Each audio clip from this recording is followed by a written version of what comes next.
भाई सबको Ram Ram. Next topic start करते हैं, life insurance as a contract.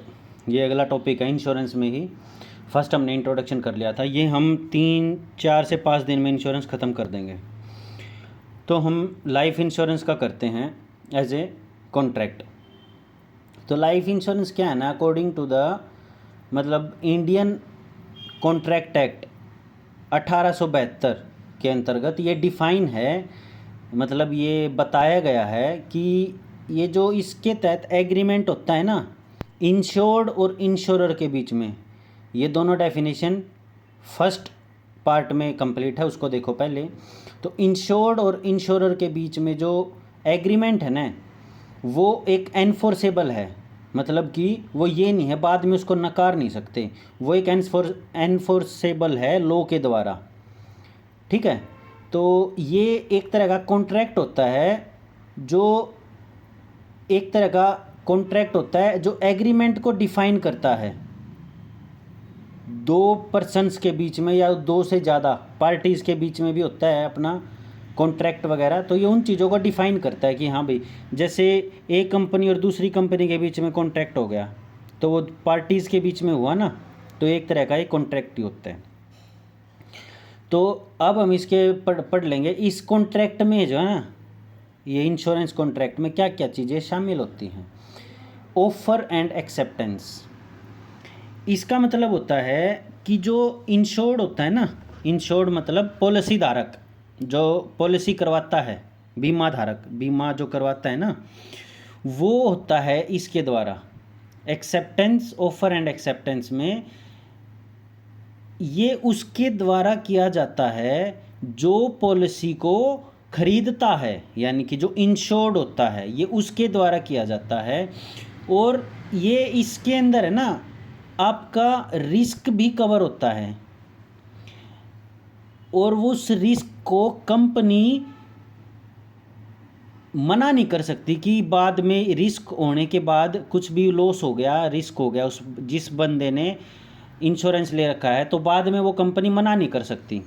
तो इसके तहत ऑफर एंड एक्सेप्टेंस के तहत एक ऑफर देता है, एक एक्सेप्टेंस लेता है। मतलब एक ने वो दिया, पॉलिसी ली इंश्योर्ड बंदे ने, और एक्सेप्टेंस करता है इंश्योरर कि भी हाँ हम आपको देंगे, किसके तहत, इंडियन कॉन्ट्रैक्ट एक्ट 1872। ये याद रख लेना, डायरेक्ट ये आ सकता है या ये भी आ सकता है। ऑफर एंड एक्सेप्टेंस में क्या क्या होता है। फिर आता है कंसिडरेशन। कंसिडरेशन में होता है कि जो पेमेंट की जाएगी ना, यानी कि जो किस्तें जाएंगी वो दोनों की सहमति से जाएंगी। ये नहीं है एक ज़्यादा मांगेगा दूसरा एक कहेगा ना भाई इतना तो घनी मांग ली मैं ना दूँ, समझे। तो वो जो प्रीमियम होता है ना वो कंसिडरेशन से जाएगा, दोनों की सहमति से जाएगा, और वो वैलिड होगा लॉ के अकॉर्डिंग। लॉ क्या है, इंडियन कॉन्ट्रैक्ट एक्ट 1872 के तहत वो क्या होगा, लॉफुल होगा, वैलिड होगा। थर्ड आ गया कैपेसिटी ऑफ पार्टीज। इसमें क्या है, इसमें है कि पार्टी कौन कौन सी हो सकती हैं, ये इसमें बताया गया है। पार्टी क्या है, उस कॉन्ट्रैक्ट में शामिल होने के लिए पार्टी वैलिड होनी चाहिए। वैलिड का मतलब क्या है, हम वो देख लेते हैं कि कौन कौन सी इनवैलिड हैं। जो भी इनवैलिड है उनको हटा के सारी वैलिड हो जाएंगी, समझे। अब दो बंदे साथ में जब आएंगे, कॉन्ट्रैक्ट जब करेंगे, जब ये शर्तें वो ना लागू करें, मतलब अगर इन शर्तों में से कोई भी वो लागू करते हैं ना, दोनों में से कोई भी एक ये होता है तो वो कॉन्ट्रैक्ट नहीं होगा लॉ के अकॉर्डिंग, इंडियन एक्ट 1872 के अनुसार। वो क्या होता है, वो माइनर नहीं होना चाहिए, यानी कि 18+ ही होना चाहिए, 18- नहीं होना चाहिए। अगर माइनर का किसी कंपनी के साथ कोई कॉन्ट्रैक्ट है तो मान्य नहीं होगा।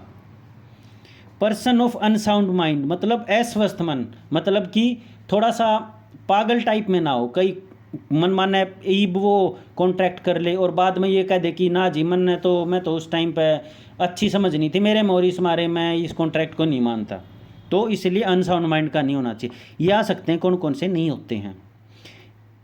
एलियन एनिमी, मतलब ईब यूँ ना हो कि कोई पाकिस्तान का बंदा हो और उसके ला इंडियन कोई कॉन्ट्रैक्ट कर ले तो वो मान्य नहीं होगा।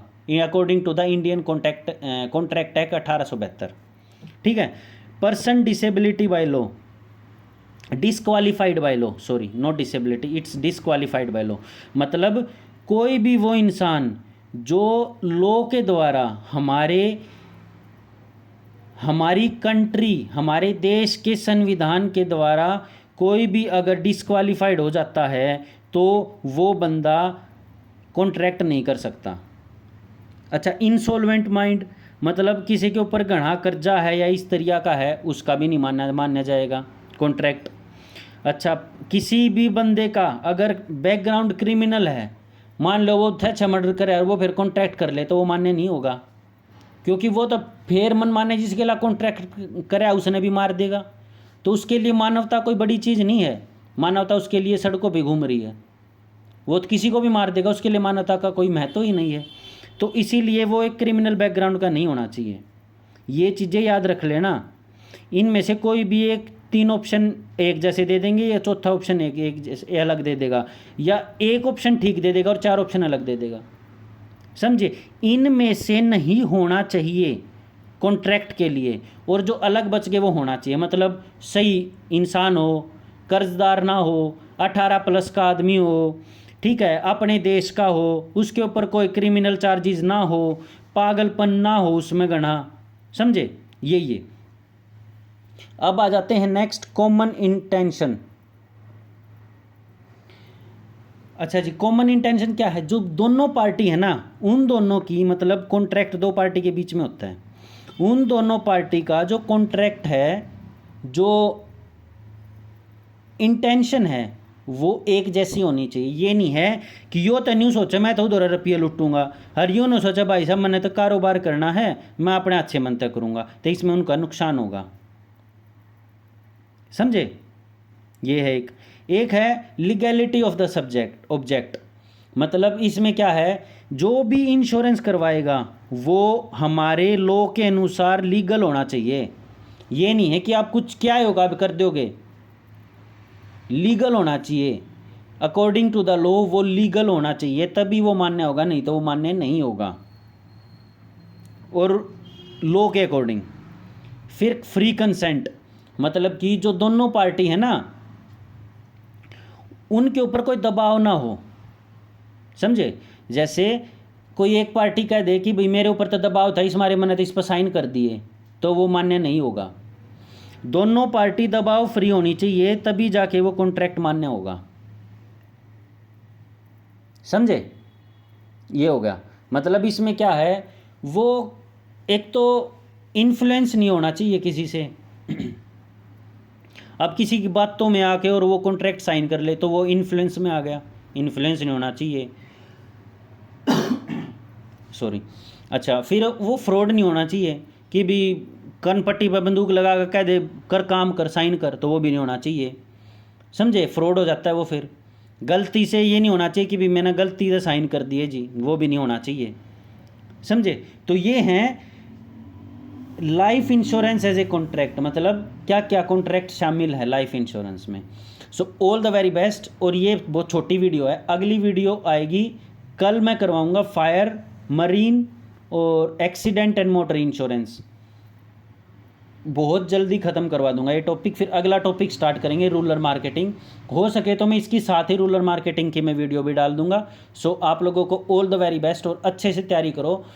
और अगर पसंद आए तो लाइक करो और चैनल ने सब्सक्राइब कर दो। लाइक तो मन ने थोड़ा तसल्ली मिल जाए कि हाँ भाई कोई भाई देखा है या कोई बाण देखा है और उसने मेरी वीडियो ठीक ठाक लग गए हैं, मतलब मेरा पढ़ाने का तरीका ठीक से।